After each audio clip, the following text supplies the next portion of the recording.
There you go. Welcome to We Drive Usagas and say the streets. I'm talking to Umuntu Vela abroad, fresh from abroad, right? I don't know what he's talking about. So I was saying this to go to you, the first maybe and the only on-air personality who I don't know what he's talking about. and then the entire radio station. And I remember what he drive because the decision was made. So you know what? How did that come about? I have no idea what he's talking about. I don't know what he's talking about, guys.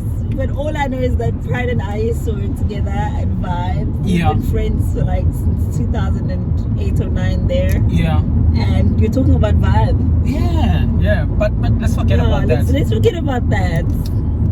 I didn't Sashula. When I find you very intelligent. And when I choose to go back a lawyer, a doctor, an engineer. But you decided to you know what, I want to be on air. Why? It's funny that you should say that because my whole life I always knew I wanted to be a lawyer. Okay. I just, everyone even in school was like almost convinced that I'd be a lawyer because when it came to debating, public speaking, all of those things, I always used to do exceptionally well. And Wagaziwa was making debates. She's there and we're probably going to win. But then even in tertiary, by the way, I applied for law. I was accepted to do my LLB at Howard College. But then I was also accepted at airwaves to study economics, and there I actually got a bursary. So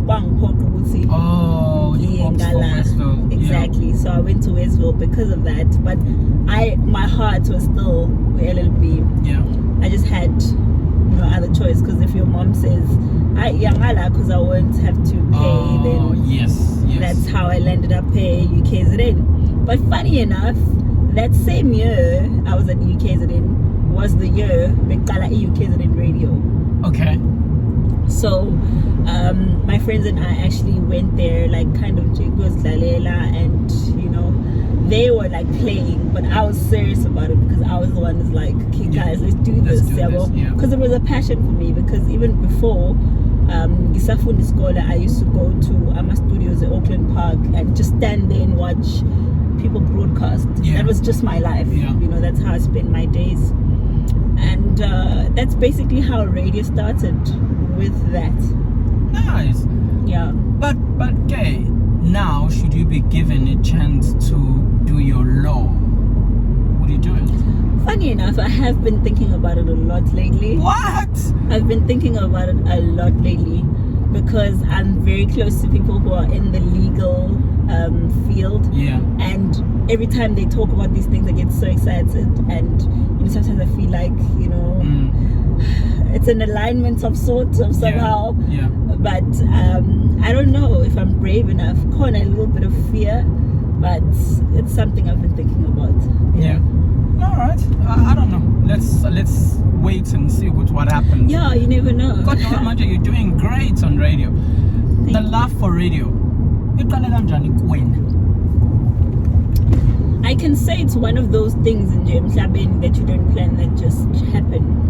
Because I remember even in Sakura, Metro FM was my life. I listened to Bertha Charuma religiously. I'd listen to Yosemite, loved Yosemite. Glenn Lewis, and Jangobangish, I'd actually physically go, because Nansahlale Gole at the time, and actually just stand at the window and watch them broadcast. I remember Glenn Lewis used to do the drive, and this one day they had squatter camp on the show, and I was standing outside the window, so excited just to be witnessing this whole thing. So Irate has been, as it's just been, I didn't understand at the time why Tanda, like watching people broadcast, why Tanda, like my radio was on even when I was studying. I never had my radio off, ever. So it was a thing for me, you know, to just always be listening to the radio and finding out what's going on. And even before saying, the first thing I did, I'd go to to Wind, I've been to Wind Locals, I've been to Wind Le Gagasi before I even started working there. Yeah. Like every window that you could possibly think of, 5FM and so forth, I used to go there. Nice. Yeah. Yo, and then starting at Vibe FM. Interesting. Did you send in a demo? So here's how it started. So when I was at UKZN Radio, I remember Metro wanted our sagas. It was wild. Yeah. I've always loved Metro, so I just thought, let me just try it out and send a demo. So I knew someone who was close to SABC at the time. Okay. To help me with recording my demo, right? So I went there to record my demo, no Skameza. And yeah, that's the first person I met was a radio. Okay. That was my first radio experience. And we did the demo, and that was that. And I remember Linda Spear came in also at that moment, and I was like, so excited. Yeah. And then after that, after a demo, I didn't even bother after that. But when any call, like one day, a call that was from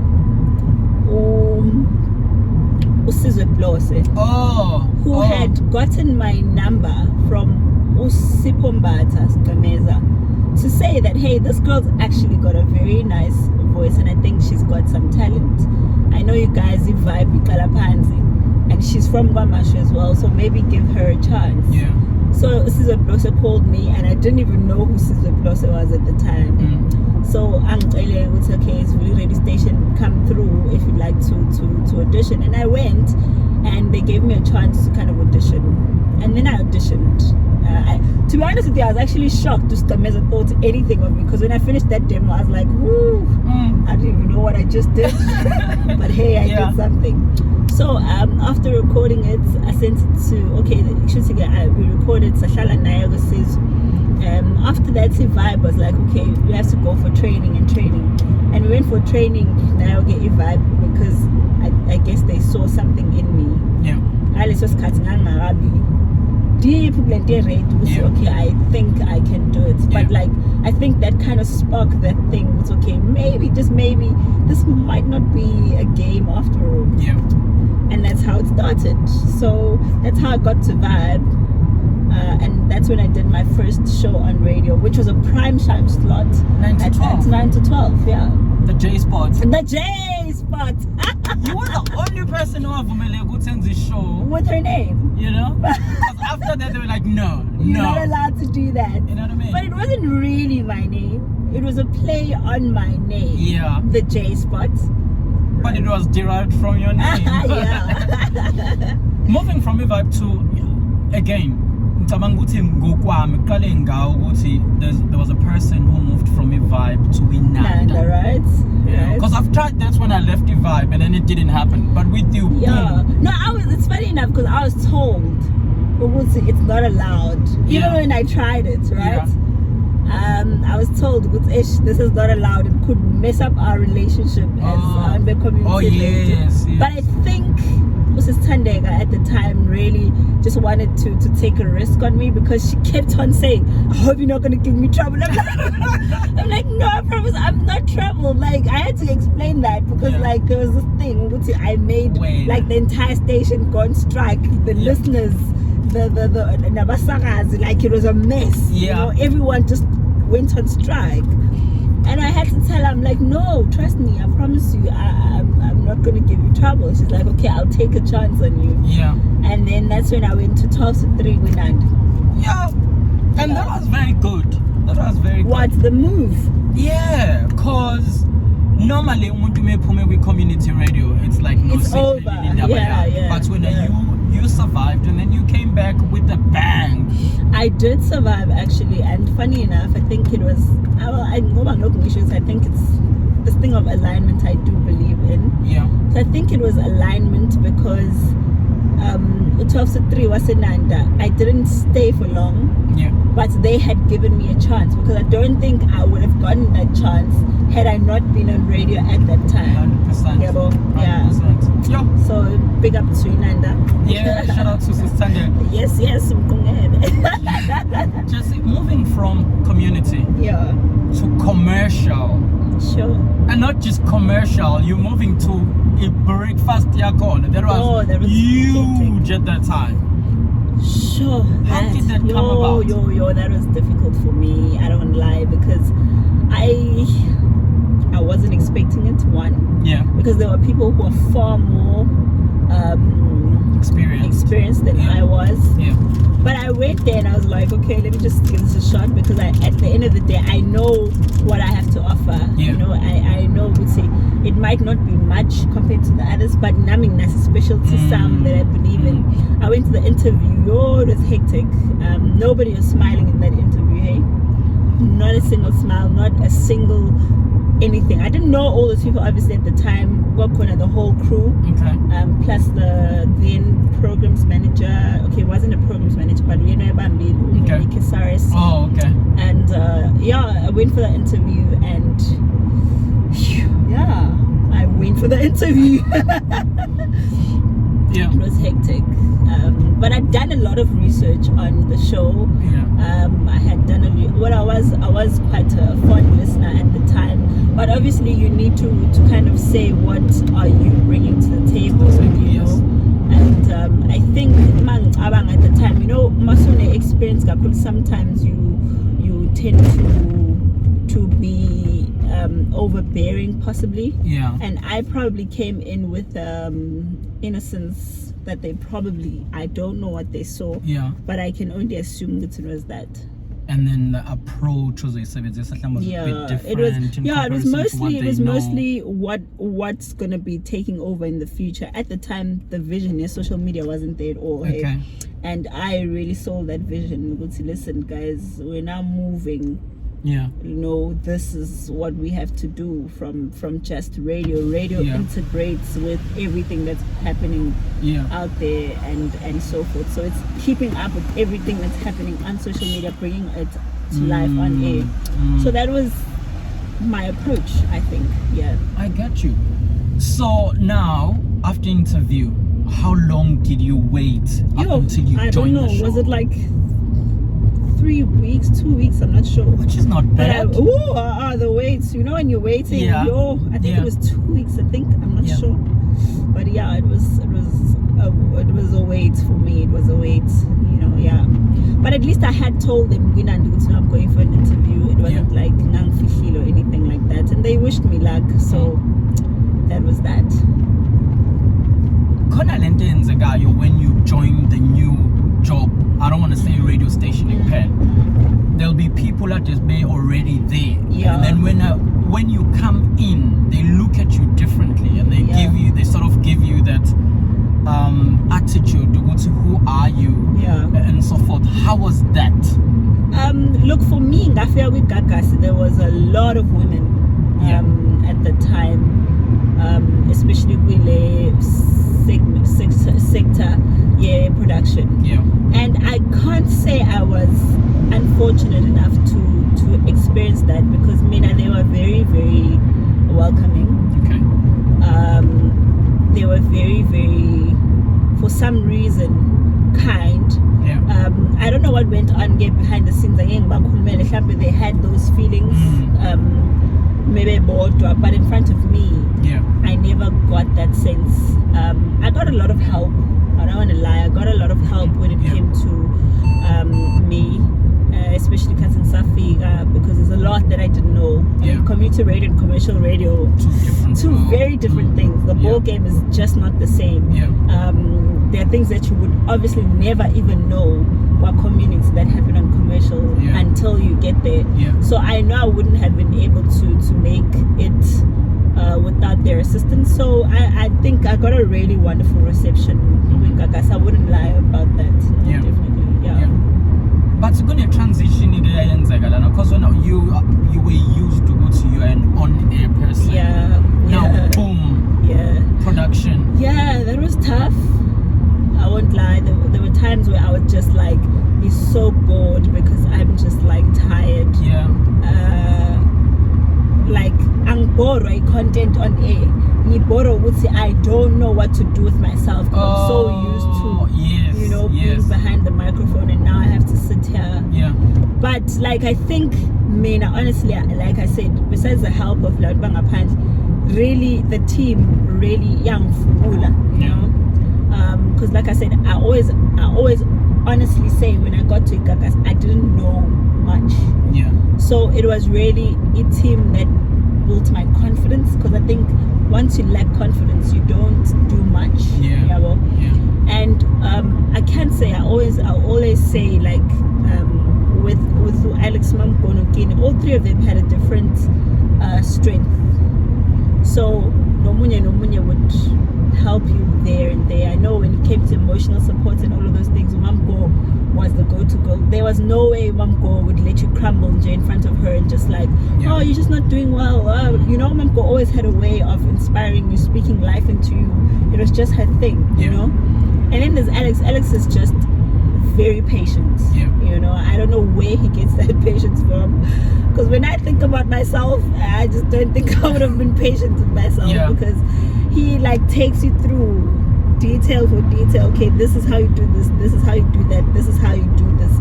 And I think for me, just to give myself a little bit of credit, listening to those people and also did help me because I think that's really where my growth was, and the fact that I listened to what they were saying, and I used it to better myself, because those people have been doing radio for years, and I mean I don't think we've shut down, you know what I mean, when I put it, but the more I built my confidence now, the more I actually saw what's okay. Now I get this is where I can be strong, and I think that's how it helped.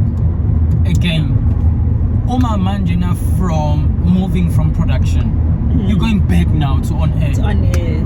Like, when's the Gaganjan? So I think because when I left the Gagasibel, I left singing on air. Remember when I had okay, let me find a politically correct way of putting this. So when my contract ended, let me put it that way. I very pela for production. Okay. So when it was renewed on the basis that hey, I just won an award, so can't just go now. So it was renewed on that basis. Okay. So that's why I had to be put on air like extending for that hour lay corner. 4 to 6. Yeah. Okay. A fresh start. And that's where I went back on air.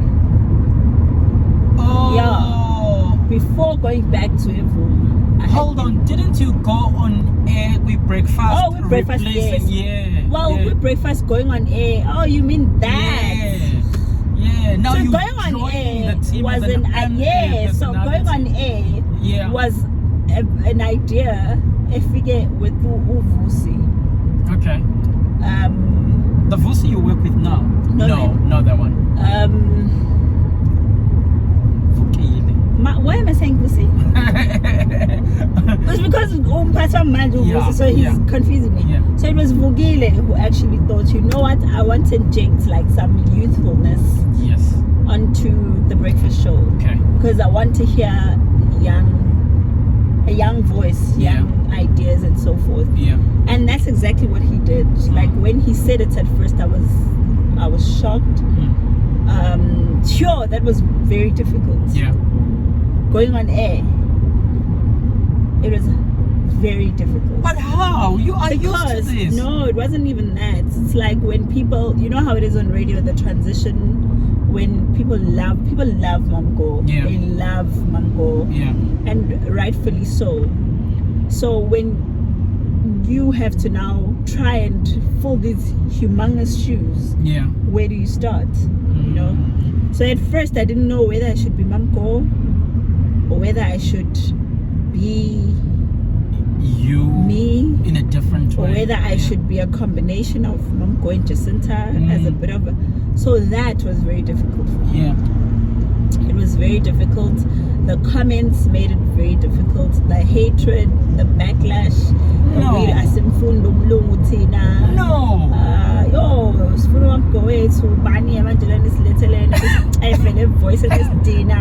All those things. I went through all of that. Yeah. I went through all. You know, when you see every single comment being negative and like people have not even heard, like you end up shrinking even smaller. Yeah. You know, so that was tough.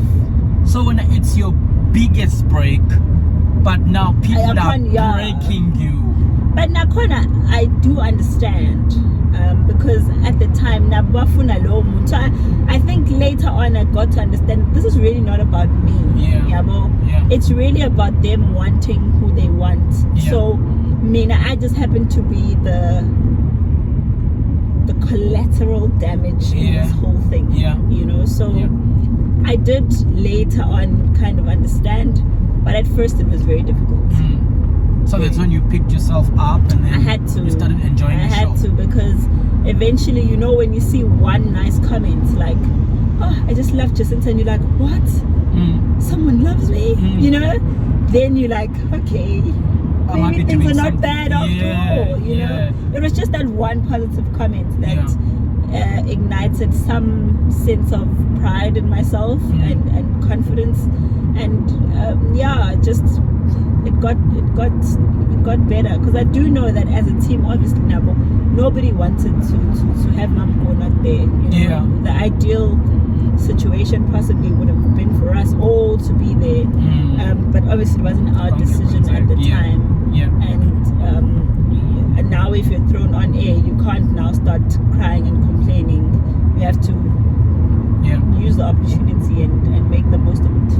I always say this, just we always look at the negative comments and then you would think the world is against me. But when you go out there, no, people love me. Look, I think social media has created a platform for a lot of negativity. Yeah. So it becomes difficult to kind of look past it. I think we would be a tad bit unfair to just say, just ignore. It's not as easy for anyone. Yeah. Because I know even the same people that project that negativity, if you had to give them a day in your shoes and say, okay, come, let me show you, just sit and let's have people talk about you and say all those negative things to me. Let's see how you're going to be able to take it. They probably wouldn't be able to.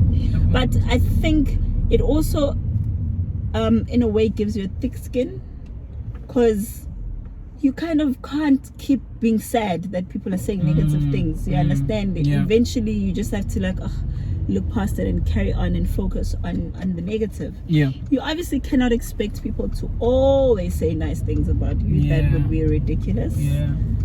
There's not a single person, like not even one. Jesus Christ being a classic example. I wasn't waiting for that though. You know, like some people would be like, hey, do you know what I mean? But like, for those who believe, this was a greater sacrifice. But you can go out there and donate food to 50,000 people. Other people will turn around and say, why didn't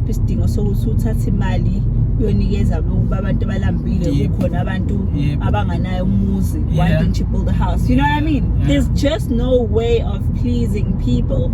So I think the day I learned to get over people, I don't know if I'm putting that correct, but the day you just don't live in people's shadow and eyes and wants, and you're just true to yourself, that's the day I lived. Because I just cannot. I accepted that. There's nothing in this world that I'll do as a because whether ngiyatula abanye bazothi hayi lo uyayitshela mangithuli, you know, mangikhuluma hayi lo ukhuluma kakhulu, so I just do me. You know, abafundi abathanda ngikhuluma bazongithanda ngisho ngikhuluma, abangithanda ngithule bazongithanda ngisho ngithule. That's just the way it is. Yabo. So Tin Pella from the award-winning. I suka multi, by the way. Tell me about that quickly before we move to your move to Ivum. Yeah. How did it come about to go to Tole Ama Awards when just came a station as cool and so forth? Okay, so Gagasi, I don't know how it happened. All I was doing is just producing the show. Yeah. I remember like Besasagu Neskati Lawe Jal, I'd go to Alex because Alex is he's just when it comes to radio, I just find him to be a all-rounder. Yeah. So like most of the time I'd bounce my ideas off him. It's okay, I'm thinking this, I'm thinking that, you know. Yeah. And we'd sit and then he'd be like, okay, maybe let's not do it like this, let's do it like that, you know. So we'd always end up bouncing ideas off each other. Some days like he would be like, okay, I'm ready, let's do it. It's like, okay, because obviously you have to tell them what you have and possibly what your ideas are around the content. So I took some of the best content that I had felt was at the time, and we had been asked to enter. Actually, we had been told you have to enter these awards because like it's good for the station and so forth. And I remember at the time Ikakas had never won an award, like a radio award. Wow. It was it was that kind of thing. So we entered the awards. I still remember even the moments that I entered. I remember them specifically. And funny enough, I'll share the story. So I think 2 weeks before the announcement of the nominees, my contract I'd been told it's okay, thank you, Siabo, you're no longer coming back. And then I found out via a newspaper. So it was a front page story and it was all over. See, I don't have a job because like when I found out I was driving and tell you because I knew it was that time of the year, obviously renew my contract, but I hadn't been told. So I found out my dad saying, I was bawling my eyes out. I cried. But then so my rights, whatever. Then 2 weeks later, by announcing the nominees, and I was like the only one nominated in the station. So then it was like, wow, okay, cool, great, congratulations, you know. And then I think it was the next week where the awards were held, and I actually won. Nice. So that was my first award ever on radio, and it was a national award. So it felt like a redemption. Awards, right? It felt like a redemption because that article in the newspaper was quite mean. Like I'm going to Msebenzi, I don't know what I'm doing, blah blah blah, all of that. And that's why, and it had been from some Tombo Tembeginish type of story. So I think that was the first one, and then after that I went on to do other stuff in the media, got some more awards, and recently the last one was from the KZN Entertainment Awards, where people voted. That was big for me because those are like some seriously big names that I was nominated with, and that's how she was named as the best female presenter. So I've won awards as a producer and as a presenter. Bro. I think there's no one at the moment with those two together. No, nobody who's won as a producer and a presenter. Nobody. Man, I'm on radio at all, ever. Really about that. Really happy. It's my own little record that I have. That's a big one. It's a very big one. Emma, Vom. Like, to me, you are the best thing with Vom at the moment. Not a good or anything else. I should give you flowers while you're still here. Like when you think of Ivuma, you think of Jacinta Ngobese. Everyone goes just, you know what I mean? Like you stopped and then you went back again. So when I was at Vuma at the time, they called me after I was there. I think I was there for show no Makosi, I think so, So Makosi Koza had called me for the breakfast show. I think we played around, and then Masibang Biza was, we've got a slot for 9 to 12, blah blah blah. Yeah. We just want to check, would you be good, would you be keen, what happened with Gagasi, and then I shared my parts, and but it's fine, we'll employ you, we'll give you a job, and that was that with Vuma. Yeah. But at the time, in management, I think they had a different vision altogether after I had worked, and I had a different one altogether. Yeah. So they wanted to move me to another slot, and then I said, no, it's fine. I think I'll take a break. Yeah. And then I did, and then I was out of radio for like 2 years. Yeah. Yeah, I was out for 2 years, and then I remember specifically how I started on Vuma again. Quite funny. So Sasiku event as an Mbogazi, right? Mm-hmm. And then Makosi, because I was there, and then he's like, no, there's an opening like for 12 to 3, like we're looking for a presenter because there's some issues with the presenter corner now. Mm-hmm. I'm gonna talk to Umpati and then introduce you, and then hopefully sees.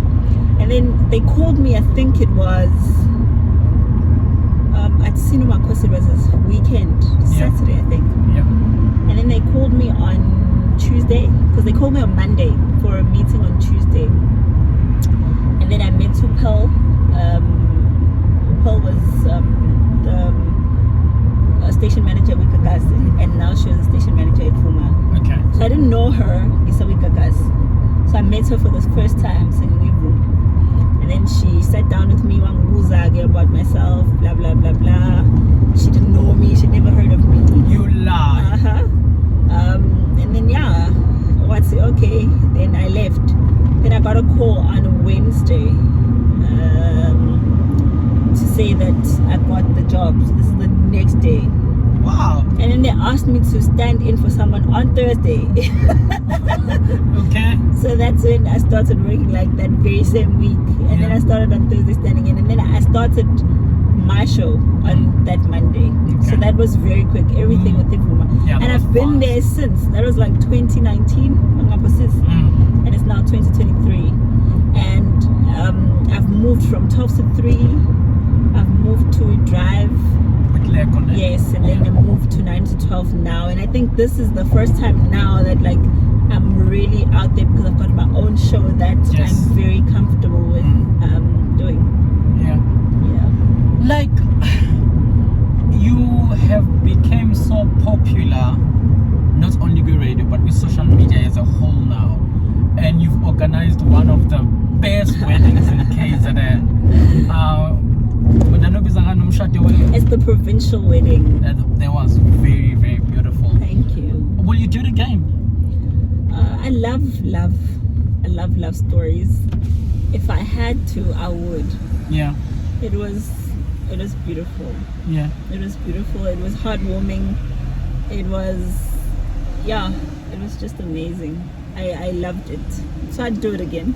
The reason will you do it again, there were negative comments as well, but you did this for fame, whatever and so forth.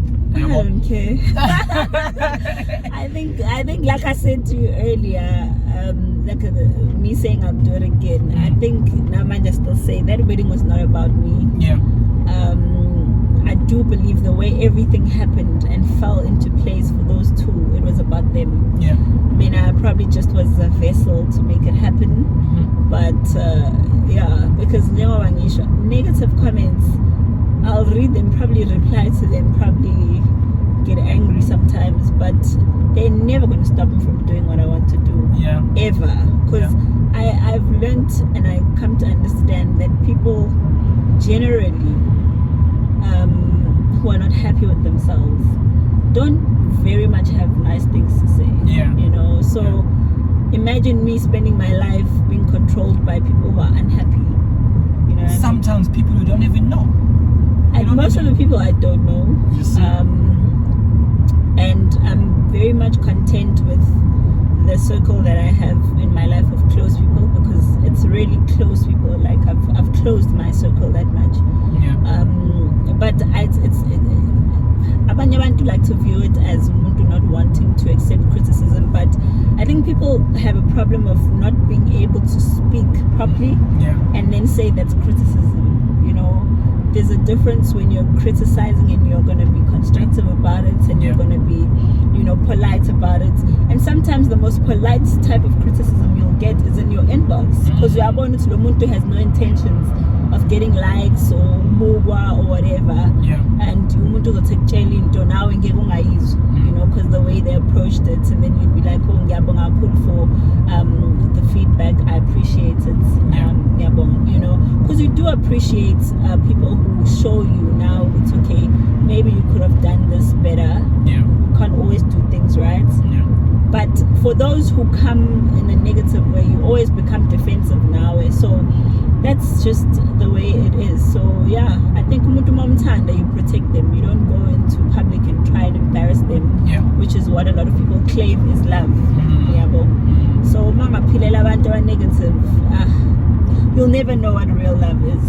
But I wanted to go here. Abantu abaningi bahlezi bebuza ngoba wena umjwayelo just umbuzo kunzima ukuthi angabaphendula abantu avela bayeke nje. No way I'm gonna leave. There's no way. Like there is no way, because at a certain point in my life I did let them do that. I did keep quiet, and they just don't stop. I feel like the more you just let people just speak to you anyhow and disrespect you, they do it more. It's like a free pass. You just talk whatever you want, because very long you won't say anything. You know what I mean? So some of them I just delete and block, because we are not in the mood to you know, sometimes you're just not in the mood. It's like, oh, delete, block. But I don't want to set precedents of people thinking it's okay to go around undermining people and talking to them anyhow, because at the end of the day, Uzotola my likes and people are gonna laugh and it's gonna be a big comedy show. You know, when you disrespect people, know that disrespect can be returned.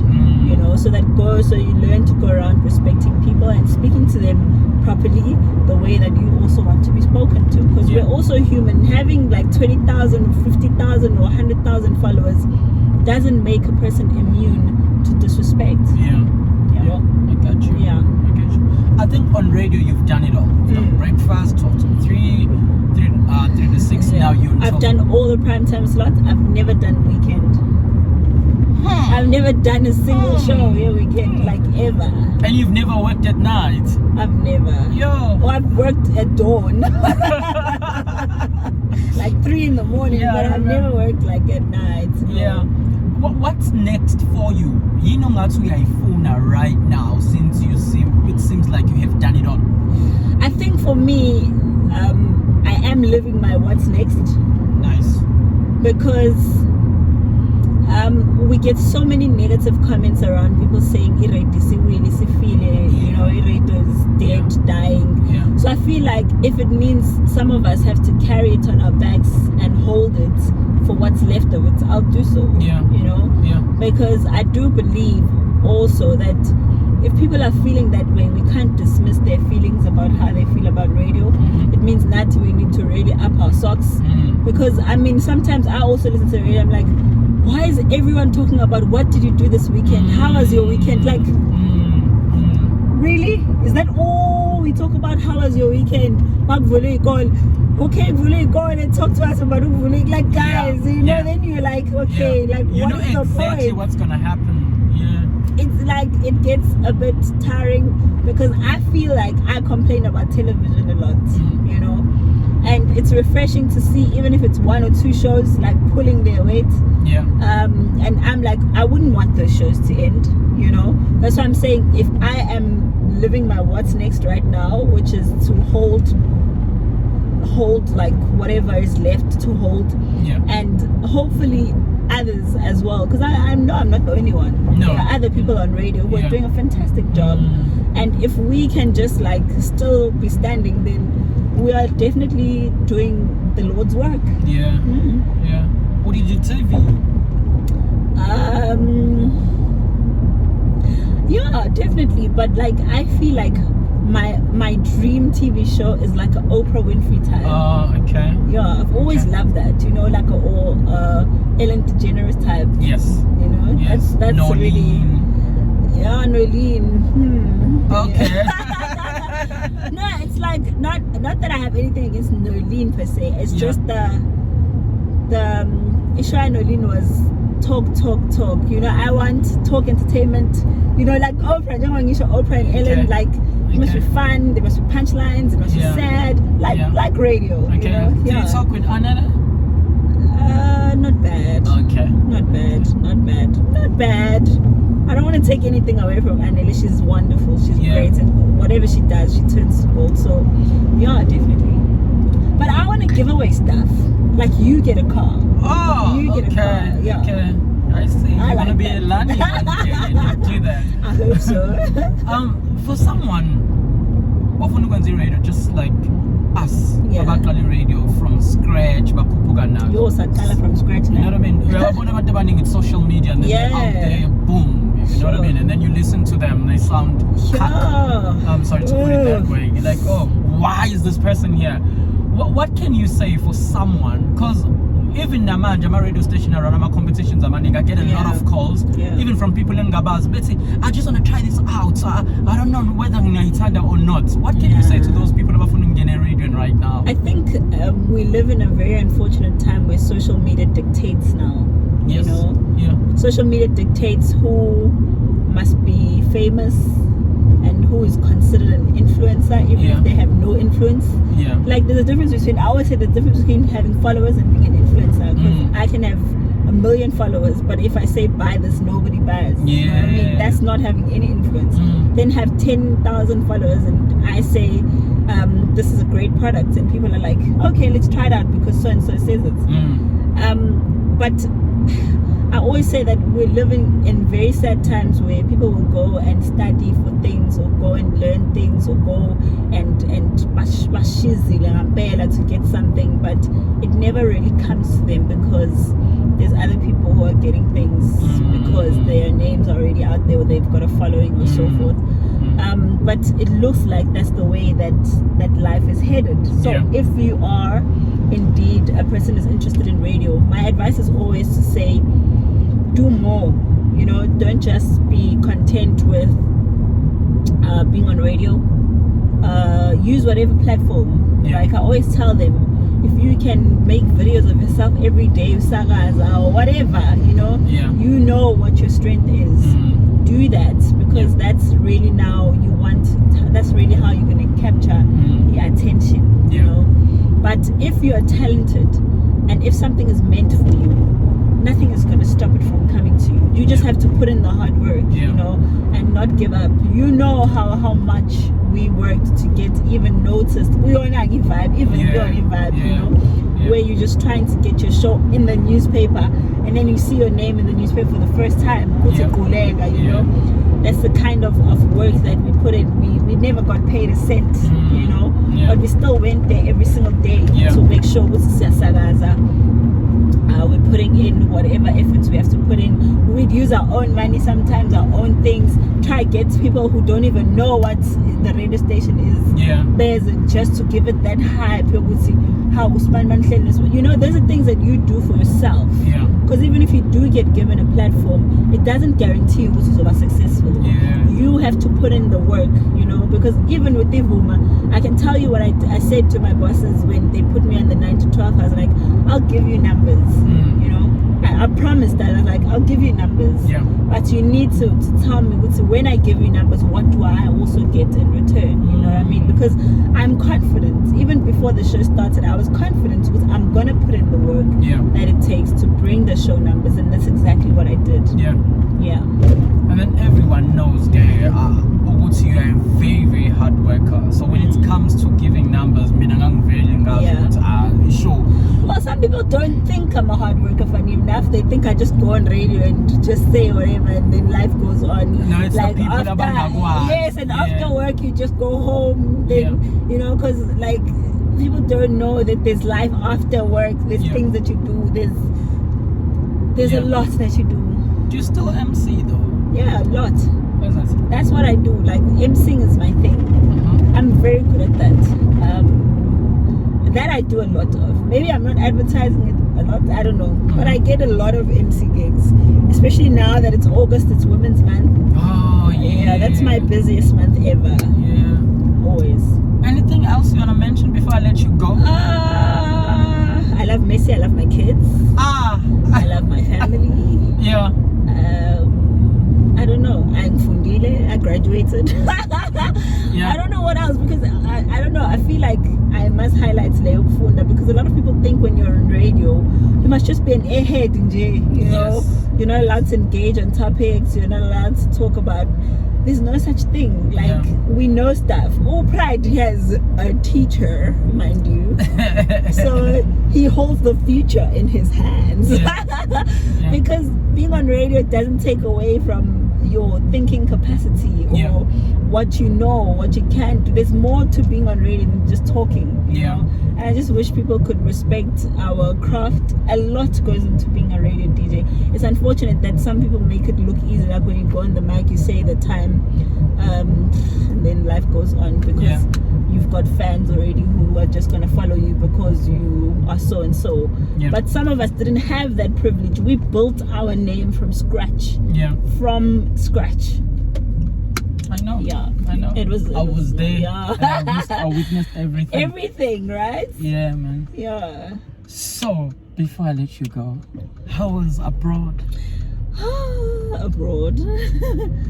It was amazing. It was relaxing. It was tranquil. It was a lot of lessons. And like I said in the you know, you actually get to talk about things that you've learned, that you've read, that you've seen, and then you have an opportunity to exercise all your knowledge and flex. Guys, I know this is this, and I know this is that, you know, and then you feel like I can do this. So it was it was a birthday month thing. I had an amazing July, and that's what comes with being a wonderful partner. Okay. Sorry. How long have you been that side? Well, 2 weeks. 2 weeks. So you were completely off air too? Yeah, definitely. Okay. Yeah, I had to celebrate being celebrated. Yeah. All right. Let me let you go. I'm full of into personal because I know you are I'm very private. You know this. No, it was nice having you around. Thank you, my friend. I've tried doing this last year and then I didn't. You know this. We spoke about it. Other commitments. Alright, my socials won't come to you. I don't even have to tell them. Jacinta is in Ngobese. For today, bye. Bye.